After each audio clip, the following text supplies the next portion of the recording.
Untuk Allah yang terbaik.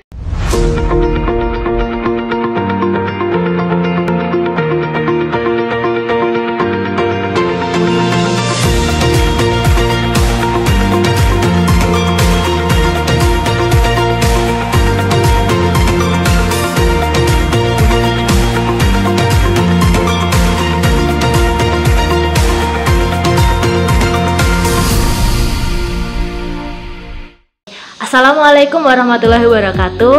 Selamat datang di Royal Orchid Syariah Podcast. Perkenalkan, nama saya Anissa Fatihul Haq sebagai host di podcast baru kita. Dan di sini saya bersama Bapak Budi. Bapak Budi, silakan. Waalaikumsalam warahmatullahi wabarakatuh. Nama saya Budi Effendi Yakin. Saya basicnya accounting dan saya accounting jika saya berkecimpung di keekonomian perusahaan ya gitu kan. Bapak Budi ini punya pengalaman berkecimpung di dunia properti syariah. Nah, di sini kita bakal ngobrol-ngobrol santai aja ya Pak tentang pengalaman Bapak berkecimpung di properti syariah. Nah, bagaimana sih pengalaman Bapak selama berkecimpung di properti syariah itu? Baik, pertama-tama sekali ada hal yang berbeda antara developer syariah atau properti syariah dengan properti yang konvensional.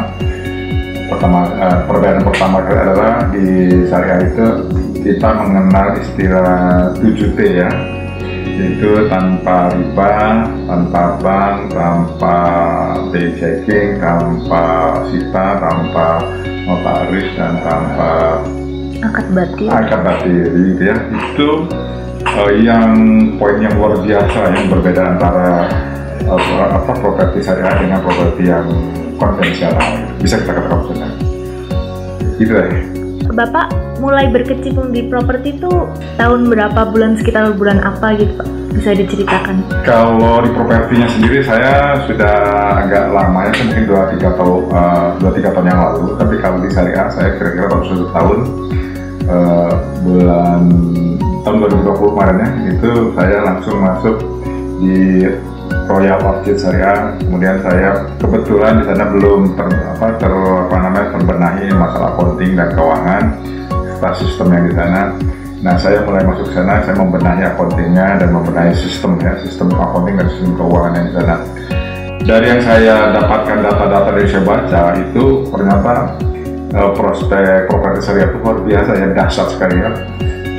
Saya ikutin perkembangan, mau nggak mau nih saya ikuti perkembangan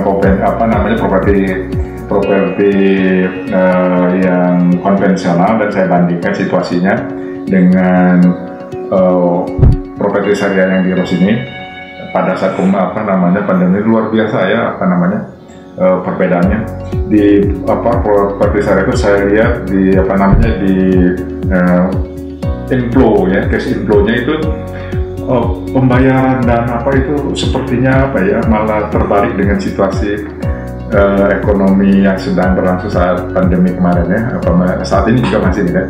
Jadi saya lihat di inflow-nya itu masuknya itu umumnya itu lancar, dan hal yang luar biasa tidak umumnya itu ada pembayaran percepatan ya. Jadi misalnya angsurannya dia bisa sebenarnya mengangsur 5 tahun, tapi mereka percepatan dengan misalnya membayar yang harusnya mereka cicil 10 juta, 15 juta, mereka mau bayar 20 juta, 40 juta. Jadi hal yang terbalik ya di luar dugaan saya, jadi dahsyat ya. Mungkin itu bagian dari Allah menunjukkan rahmatnya ya pada yang mengikuti syariah gitu kan. Terus dari cerita Bapak sendiri, gimana sih asal usul Bapak bisa gabung dengan Royal Orchid Syariah? Ceritanya gimana sih Pak? Tidak sengaja. Saya sebenarnya tadinya di konsultan ini Inpis untuk klien-klien Inpis itu yang misalnya dia bermasalah dengan keuangan accounting, biasanya Inpis memberikan saran untuk kita perbaiki, untuk kita garap ininya accounting dan keuangannya. Mulainya dari situ, tadinya masalah kekaryawanan itu tentang chief motivation oleh bisnis secara umum itu. Kemudian Inpis setelah masuk ternyata Royal Orchid Syariah memerlukan perbaikan di bidang akuntansi dan keuangan. Akhirnya saya direkomendasi untuk masuk ke Royal Orchid dan saya masuk pada saat itu teh. Jadi dari Bapak dulu bekerja di Invis, terus pindah ke Royal Orchid gara-gara ada project dari Invis gitu. Ya, begitu kira-kira. Jadi saya sebenarnya ini teh ya, dulu di Invis itu saya rekanan gitu ya, rekanan Invis. Jadi untuk masalah accounting dan keuangan itu saya akhirnya Invis merekomendasikan dan ketemu pimpinan ROS Pak Arif menerima saya untuk sebagai manajer accounting dan keuangan di mulai itu saya bekerja untuk membenahi gitu. Terus apa sih alasan Pak Budi mengapa Pak Budi memilih buat gabung di Royal Orchid Syariah dan berkecimpung di properti syariah? Pertama gini, semangat syariah itu adalah sesuatu yang membuat saya nyaman ya, karena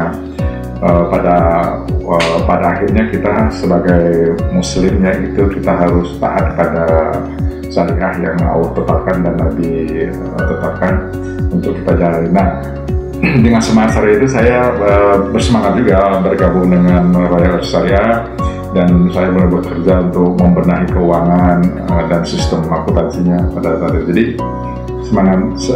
semangat bersyariahnya asal sama ikhwan imannya, iman seiman gitu kan. Jadi ini ya Pak, mencari keberkahan gitu ya Pak, nggak cuma cari uangnya aja tapi berkahnya juga gitu. Masya Allah. Karena berkah yang utama tuh berkah ya Pak. Ya. Jadi kalau misal kita udah dapat berkahnya, anugerah dari Allah Subhanahu Wa Taala, jadi semua masalah insya Allah dilancarkan ya Pak. Terus ini nih kesan dan pesan Pak Budi terhadap audiens yang nonton nih, siapa tahu mereka ingin berkecimpung atau berencana untuk berkecimpung di dunia properti syariah. Bagi yang peminat yang tentang bisnis syariah terutama properti, hal yang baik ya untuk yang saya dapat pelajari di ROS ini itu kita taat kepada Allah dan taat kepada Rasul, itu satu. Kemudian selama berjalannya di perusahaan ini saya melihat prospek keuangannya itu inflow-nya bagus, dan gitu kumpulan-kumpulan orang yang tergabung dalam perusahaan ini itu pemahaman dan keimanan itu alhamdulillah bagus ya. Jadi kebiasaan-kebiasaan kita sunnah Allah, sunnah Rasul itu ya sehari-hari biasanya insya Allah kita jalankan ya. Jadi